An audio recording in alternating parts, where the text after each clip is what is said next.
నమస్కారం, welcome to Suman TV. నేను గీతాంజలి. ప్రస్తుతం నేను బంజారా హిల్స్ లో ఉన్నటువంటి doctor Revanth hair and skin clinic లో ఉన్నానండి. మనతో పాటు డాక్టర్ రేవంత్ గారు ఉన్నారు. వారు హెయిర్ ట్రాన్స్ప్లాంటేషన్ సర్జన్, అలాగే డెర్మటాలజిస్ట్ కూడా. వారితో మాట్లాడి మనకున్న డౌట్స్ అన్ని కూడా క్లియర్ చేసుకుందాం. హలో డాక్టర్ గారు, నమస్తే అండి. నమస్తే. పింపుల్స్ తో చాలా ఇబ్బంది. బయటికి వెళ్ళాలన్నా కూడా అందరూ నా పింపుల్సే చూస్తున్నారేమో, అబ్బా మొహం చూపించుకోలేకపోతున్నామే అని ఫీల్ అవుతూ ఉంటారు. ఎంత మేకప్ వేసినా కూడా కొన్ని పింపుల్స్ అసలు కవర్ అవ్వవు. ఈ మధ్య బాగా చూస్తున్నాము, ఓవర్ గా ఇలా పింపుల్స్ వచ్చేయటము, ఇక్కడ నుదుటి పైన కావచ్చు, ఎక్కువగా చీక్స్ పైన చూస్తున్నాం. అసలు ఎందుకు ఇంతగా పింపుల్స్ వస్తాయండి? పింపుల్స్ అనేవి నార్మల్ హార్మోనల్ చేంజెస్ వల్ల అండి. సో ప్రతి ఒక్కరికి ఒక 13-14 ఇయర్స్ తర్వాత ఆ పింపుల్స్ అనే స్టేజ్ నుంచి డెఫినెట్గా పాస్ అవుతారు ఖచ్చితంగా. బట్ ఇప్పుడున్న లైఫ్ స్టైల్కి, లైక్ ఇప్పుడున్న మనం తీసుకునే ఫుడ్కి, ఉన్న స్ట్రెస్ లెవెల్స్కి, స్లీప్ సైకిల్ డిస్టర్బెన్సెస్కి ఈ హార్మోనల్ ప్రాబ్లమ్స్ ఇంకా ఎక్కువయ్యాయి. ఎస్పెషలీ అమ్మాయిలలో PCOD అనే ప్రాబ్లం చాలా ఎక్కువైంది. సో దీనివల్ల ఎక్కువ పింపుల్స్ వస్తున్నాయి. నార్మల్గా ఒక 4-5 వచ్చే పింపుల్స్ దగ్గర ఒక 10-15 పింపుల్స్ వస్తున్నాయి.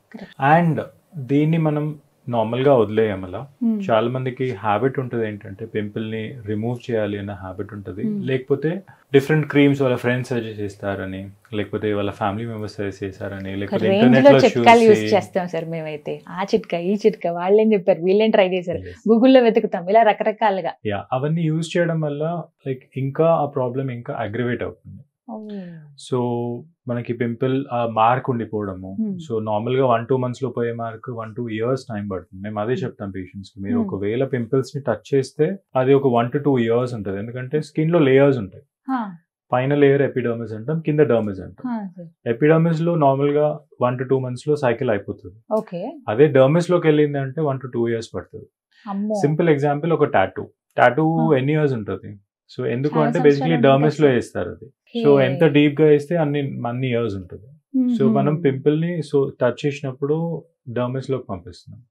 సో అలా పైనప్పుడు మాత్రం చాలా టైం పడుతుంది. పింపుల్స్ పైన చిన్న చిన్న డౌట్స్ ఉన్నాయి సార్, అవన్నీ మేము ముందు ఉంచుతున్నాను. మీరు ఇందాక అన్నారు దాన్ని పోగొట్టాలనే ఉద్దేశంతో రకరకాల ప్రయత్నాలు చేస్తారని. వెంటనే పింపుల్ రాగానే ఇలా గిల్లేస్తూ ఉంటాం, లోపల ఉన్న పస్ తీసేస్తే తగ్గిపోతుంది అని అనుకుంటాం. అసలు అలా చెయ్యొచ్చా?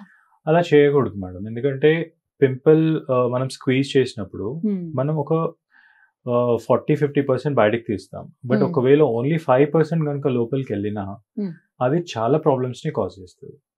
సో మార్క్స్ ఉండడము, తర్వాత స్కార్స్ ఉండిపోవడం అన్నది చూస్తూ ఉంటాం. అండ్ ఇంకొక రీజన్ ఏంటంటే సార్, చిన్న చిన్న ఇప్పుడు పసుపు ఇలా పెడుతూ ఉంటారు ఇళ్లలో చేసుకుని, చిన్న చిన్న చిట్కాలు ఇవి. లవంగం పొడి, కొంతమంది అయితే వెల్లుల్లి ముక్క ఇలా తీసి కొంచెం ఇట్లా రబ్ చేయండి అని అంటారు. వాటితో తగ్గుతాయండి అసలు? ఇండివిజువల్ గా వీటన్నిటిని చూడండి. పసుపు is a good anti inflammatory, తర్వాత మంచి యాంటీ ఇన్ఫెక్టివ్ ప్రాపర్టీస్ కూడా ఉంటాయి. మిగతా వాటికి కూడా కొన్ని గుడ్ ప్రాపర్టీస్ ఉన్నాయి. బట్ ఆ ఒక్కటి వాటి ప్రాపర్టీస్ మంచిగా ఉంటే కాదు కదా, మన స్కిన్ ఎలా ఉందో కూడా చూసుకోవాలి. ఒకవేళ మన స్కిన్ ఆల్రెడీ డ్యామేజ్ అయ్యింది, బాగా సెన్సిటివ్ ఉండి మనం పసుపు కనుక పెడితే అది ఇంకా రియాక్షన్ అవుతుంది. సో అదొకటి చూసుకోవాలి. తర్వాత మనం ఎంత కాన్సన్ట్రేషన్ లో అది యూజ్ చేస్తున్నాము, తర్వాత ఎలా ప్రిపేర్ చేస్తున్నాము అన్నది కూడా చాలా వేరియేషన్స్ ఉంటాయి. సో అవన్నీ వేరియేషన్స్ మనకి స్కిన్ కి సూట్ అవ్వాలనే గ్యారంటీ ఏం లేదు కదా. పేస్ట్ పెడితే తగ్గుతాయి కదా సార్ కొన్ని, నిజమేనా? నాకు చాలా మంది చెప్పారు, బట్ సైంటిఫిక్ బేసిస్ అంటూ ఏం లేదు దాంట్లో. బట్ యాజ్ లాంగ్ యాజ్ అది మీకు మళ్ళీ హార్మ్ చేయనంత వరకు యూ క్యాన్ యూజ్ ఇట్. అంటే ఈ సింపుల్ థింగ్స్. బట్ ఒకవేళ ఏదైనా ఇరిటేషన్ లాగా వచ్చి ఇంకేమైనా ప్రాబ్లం అవుతుంది అంటే మాత్రం దాన్ని స్ట్రెచ్ చేయొద్దు. చాలా మంది ఏంటంటే ఫస్ట్ అలానే వస్తుందేమో అని చెప్పి దాన్ని కంటిన్యూ చేస్తూ ఉంటారు చాలా రోజులు. సో వాళ్ళకి అక్కడ ప్రాబ్లం ఏమవుతుంది అన్నది వాళ్ళకి అర్థం కాదు. అంటే బేసిక్ గా పింపుల్స్ ఉన్నప్పుడు ఓకే, ఇది మనకి నెక్స్ట్ స్టేజ్ కి వెళ్తుంది, మనం డాక్టర్ గారి దగ్గరికి వెళ్ళాలి అని ఇండికేషన్ ఎలా తెలుస్తుంది మాకు? పింపుల్స్ ఎక్కువ అవుతున్నాయి, ఫస్ట్ పింపుల్ వచ్చినా, లేకపోతే పింపుల్ లో బాగా పెయిన్ ఉండి టచ్ చేయగానే బాగా నొప్పి, రెడ్నెస్ ఎక్కువ ఉన్నా గానీ, సో ఇలాంటి సిచ్యువేషన్స్ లో మాత్రం ఇమీడియట్ గా వెళ్ళాలి. ఎందుకంటే పింపుల్ తోని వీఆర్ నాట్ కన్సర్న్ మచ్. అంటే as doctors we are more concern తర్వాత అది ఎలా మార్క్ అవుతుంది, ఎలా స్కార్ అవుతుంది అన్న దాని మీద మేము ఎక్కువ కన్సర్న్ ఉంటాం. ఎందుకంటే పింపుల్ ని ట్రీట్ చేయడం ఈజ్ ఈజీ, స్కార్ ని ట్రీట్ చేయడం ఈజ్ చాలా డిఫికల్ట్. ఇప్పుడు మగవారిలో కూడా చూస్తాం కదా సార్, పింపుల్స్ వస్తాయి, పింపుల్స్ స్కార్స్ అన్ని ఎవరికైనా, ఇద్దరికి హార్మోనల్ చేంజెస్ అవుతాయి కాబట్టి ఇద్దరిలో కూడా ఉంటాయి ఖచ్చితంగా. మరి doctor Revanth skin and hair clinic లో ప్రత్యేకించి పింపుల్స్ ఉన్న వాళ్ళకి ఎలాంటి ట్రీట్మెంట్ అందుబాటులో ఉంది? ఎర్లీ స్టేజ్ లో వాళ్ళని ఐడెంటిఫై చేయడము, ట్రీట్మెంట్ ఎవరికి అవసరం బేసికలీ అని చూడడము, తర్వాత ఎర్లీ స్టేజెస్ లో తక్కువ మెడిసిన్స్ తోని, తక్కువ క్రీమ్స్ తోని, ఎందుకంటే వి నో అంటే ఆ ఏజ్ గ్రూప్ లో వాళ్ళు చాలా లైక్ వెరీ యాక్టివ్ గా ఉంటారు, వాళ్ళకి ఎక్కువ టైం ఉండదు, వాళ్ళు మెడిసిన్స్ కూడా కంటిన్యూస్ గా యూజ్ చేయలేరు. సో అలాంటి వాళ్ళకి తక్కువ డోస్, తక్కువ క్రీమ్స్ అండ్ దీనికి ట్రీట్మెంట్స్ యాడ్ చేస్తాం ఎక్స్టర్నల్ గా. సో ఇంటర్నల్ గా టాబ్లెట్స్ తక్కువ చేసి ట్రీట్మెంట్స్ యాడ్ చేస్తాం. ఈ ట్రీట్మెంట్స్ లో ఏంటంటే పీల్స్ అని యూజ్ చేస్తాం. సో ఈ పీల్స్ అన్నది fruit acids. So glycolic acid అన్నది షుగర్ కేన్ నుంచి వస్తుంది, లాక్టిక్ యాసిడ్ అన్నది మిల్క్ నుంచి, మాండలిక్ యాసిడ్ అన్నది ఆల్మండ్స్.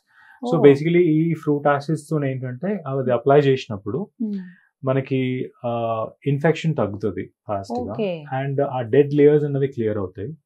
మెయిన్ గా పింపుల్స్ అనేవి స్కిన్ బ్లాక్ అవడంతో వస్తుంది. సో ఈ బ్లాక్ అన్నది తొలగిపోవడం వల్ల కొత్త పింపుల్స్ వచ్చే ఛాన్సెస్ కూడా తగ్గుతాయి. పర్టికులర్ గా విమెన్ గురించి మాట్లాడితే మేకప్ వేసుకుంటాం సార్ మేము, అంటే అవి కూడా ఏమైనా ఎఫెక్ట్ ఇస్తాయా? ఎందుకంటే లేయర్స్ వైజ్ గా సీరం అప్లై చేస్తారు ఫస్ట్, ఆ తర్వాత నెక్స్ట్ మళ్ళీ ఫౌండేషన్ ఉంటుంది, దానిపైన ఇంకొక కోట్ కొంతమంది వేస్తూ ఉంటారు, పైన మళ్ళీ పౌడర్ అప్లై చేస్తారు. సో ఇలా ఇవి కూడా ఏమైనా డ్యామేజ్ చేస్తాయి? బేసిక్ మెకానిజం అర్థం చేసుకున్నాం. పింపుల్స్ అనేవి ఎక్కువ ఆయిల్ ప్రొడక్షన్ అయ్యి ఆ పైన పోర్ బ్లాక్ అయినప్పుడు ఆయిల్ అంతా జమ అవుతుంటది. సో దాన్ని వైట్ హెడ్స్, బ్లాక్ హెడ్స్ అంటారు. సో దాని మీద ఇన్ఫెక్షన్ అయినప్పుడు మనకి ఆ చిన్న పింపుల్స్, పస్ట్యూల్స్ వస్తూ ఉంటాయి. సో ప్రాబ్లం ఎక్కడ స్టార్ట్ అయింది? ఎక్కువ ఆయిల్ ప్రొడక్షన్ తోని తర్వాత బ్లాక్ అవడం వల్ల.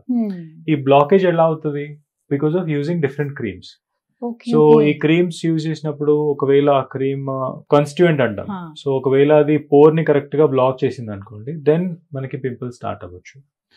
ఫస్ట్ థింగ్ అది. సెకండ్ థింగ్, చాలా క్రీమ్స్ లో, అంటే మేకప్ క్రీమ్స్ లో కాదు బట్ జనరల్ గా మనకి అవైలబుల్ క్రీమ్స్ లో స్టెరాయిడ్స్ ఉంటాయి. సో ఈ స్టెరాయిడ్స్ పెట్టినప్పుడు they give very good result, కానీ అది స్కిన్ ని పల్సగా చేయడము, దానివల్ల కొత్త పింపుల్స్ రావడం చూస్తూ ఉంటాం. సో మేము అడ్వైస్ చేసేది లైక్ మేకప్ కి వస్తే, so foundation you can use. ఎందుకు అంటే ఫౌండేషన్ లో దాని మాలిక్యులర్ వెయిట్ అంటాం, అది చాలా పెద్దగా ఉంటుంది, అది పోర్స్ ని బ్లాక్ చేయదు. That is one thing. Powder use చేయొచ్చు. తర్వాత మీరు మాయిశ్చరైజర్ యూజ్ చేసేటప్పుడు always see to it that non comedogenic. దాని మీద రాసి ఉండాలి. అంటే ఆక్వస్ మాయిశ్చరైజర్స్ ఉంటాయి, వాటర్ బేస్డ్ మాయిశ్చరైజర్స్ ఉంటాయి, ఆయిల్ బేస్డ్ మాయిశ్చరైజర్స్ కాకుండా వాటర్ బేస్డ్ మాయిశ్చరైజర్స్ ఉంటాయి. దీంతో పింపుల్స్ రావడానికి ఛాన్సెస్ తక్కువ ఉంటాయి. సరే, ఇప్పుడు ట్రీట్మెంట్ తీసుకున్న తర్వాత మళ్ళీ రిపీట్ అవ్వకుండా ఉంటాయా? రిపీట్ అవ్వకుండా ఉండాలి అంటే you have to like complete change. అంటే if you should know, creams avoid చేయడము, తర్వాత లైఫ్ స్టైల్ మెయింటైన్ చేయడం, జంక్ ఫుడ్ అవాయిడ్ చేయడము, స్లీప్ కరెక్ట్ గా ఉండడం. జంక్ ఫుడ్ వల్ల కూడా పింపుల్స్ వస్తాయా? జంక్ ఫుడ్ వల్ల ఇప్పుడు మనకి ఎక్కువ షుగర్ ఉన్న ఫుడ్ లో, సో దాంతో లైక్ ఎక్కువ కెరాటినైజేషన్ అవుతుంది అనమాట. అదైతే వాల్ ఉంటుందో హెయిర్ ఫాలికల్ మనకి అది బ్లాక్ అయిపోతుంది. సో అది అవాయిడ్ చేయాలి. And milk and milk products తో కూడా పింపుల్స్ ఎక్కువ అయ్యే ఛాన్స్ ఉంటుంది. ఓ మై గాడ్, స్వీట్స్ తినేవాళ్ళు చాలా జాగ్రత్తగా ఉండాలి. అంటే నెయ్యి వల్ల కూడా పింపుల్స్ వస్తాయి సార్? పర్టికులర్ గా చెప్పగలమా? అండ్ మిల్క్ ప్రొడక్ట్స్ అని చెప్తాము, బట్ మేమేం అడ్వైస్ చేస్తామంటే ఒక ప్రోడక్ట్ తీసుకోండి, ఒక 1 month యూజ్ చేయండి. లైక్ ఎంతవరకు మీకు తేడా తెలుస్తుందో. సో ఈ మిల్క్ ఒకవేళ అలర్జీకి ఉంటే వాళ్ళకి ఇమీడియట్ గా తెలుస్తుంది. మిల్క్ తీసుకోగానే వాళ్ళకి ఒక 4-5 పింపుల్స్ వస్తాయి అన్నమాట. వెంటనే ట్రీట్మెంట్ అయిపోతుందా సార్? వీటికి ఏమైనా సిట్టింగ్స్ ఉంటాయా? సిట్టింగ్స్ ఉంటాయి. ఎవ్రీ సిట్టింగ్ తోనే మీకు డిఫరెన్స్ తెలుస్తుంది, ముందటికి తర్వాతకి డిఫరెన్స్ తెలుస్తుంది. But to see complete results at least ఒక 4 to 6 సెషన్స్ అవుతాయి. 2 to 3 సెషన్స్ లో యాక్టివ్ పింపుల్స్ తగ్గిపోతాయి. మార్క్స్ తగ్గడానికి ఒక 4 to 6 సెషన్స్ పడుతుంది. ఎప్పుడైతే కొంచెం తీవ్రతరం అవుతున్నాయో అప్పుడు డాక్టర్ గారిని కలవటం బెటర్ అని అంటారు. Right, thank you so much doctor గారు. సో విన్నారు కదా, పింపుల్స్ తో బాధపడుతున్నారా? ఇన్ని రోజుల నుంచి చాలా ప్లేసెస్ కి తిరిగాం, మాకు ఎక్కడా సొల్యూషన్ దొరకట్లేదు అని ఇబ్బంది పడే వాళ్ళకి doctor Revanth hair and skin clinic లో ది బెస్ట్ ట్రీట్మెంట్ అందుబాటులో ఉందండి. మరిన్ని వివరాల కోసం స్క్రీన్ మీద కనపడుతున్న నెంబర్స్ కాల్ చేసి ఫుల్ డీటెయిల్స్ తెలుసుకోండి. ఇది వాళ్ళ వీడియో. నమస్తే.